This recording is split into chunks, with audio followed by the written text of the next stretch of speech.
Anders Kleist, you are the only athlete from Sweden here competing in Bursa in the European Championships mountain running. How did you do? I think I do fairly good today. I got a 8th place. I'm very satisfied with that. I hope if it should be really good, I be top 10. What do you think about the course?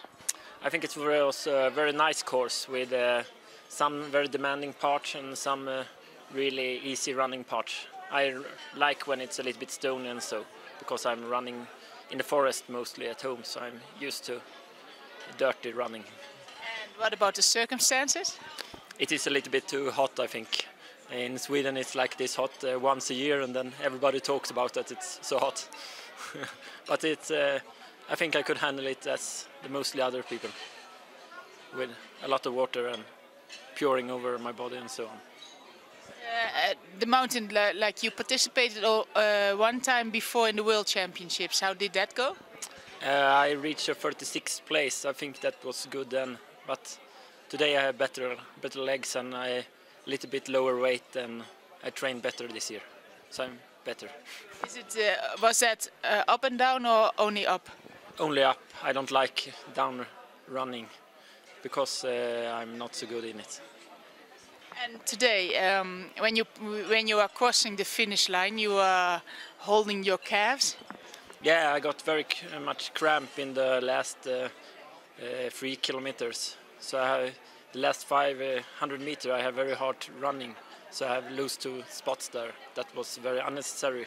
I think I could have beaten them if I was all right. And now, how are you doing now? I can walk, but it's hurting. Well, now the European Championships are over. What are your next goals?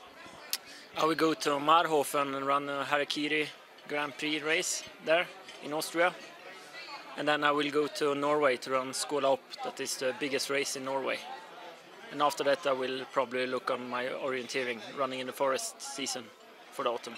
And the Skåla Opp, what you say, the biggest race in, what kind of race is that?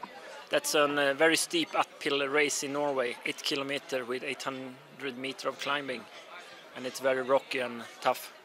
And it can be rather hard weather with snow and so on. How many nationalities are participating there?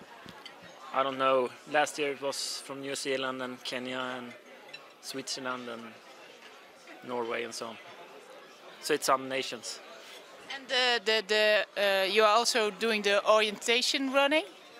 Yeah, that's my focus sport mostly. But this year I've been focused more on the mountain running to succeed in this race. The biggest difference between the mountain running and orientation running is that you have to think a lot in orientation running. Yeah, and that the ground is soft rather the whole time, so it will be a little bit other sort of running. But mostly you have to think. That's a very important part. How big is mountain running in Sweden? It's only me that are focusing on it, so it's very small. Do you think it will change in the future?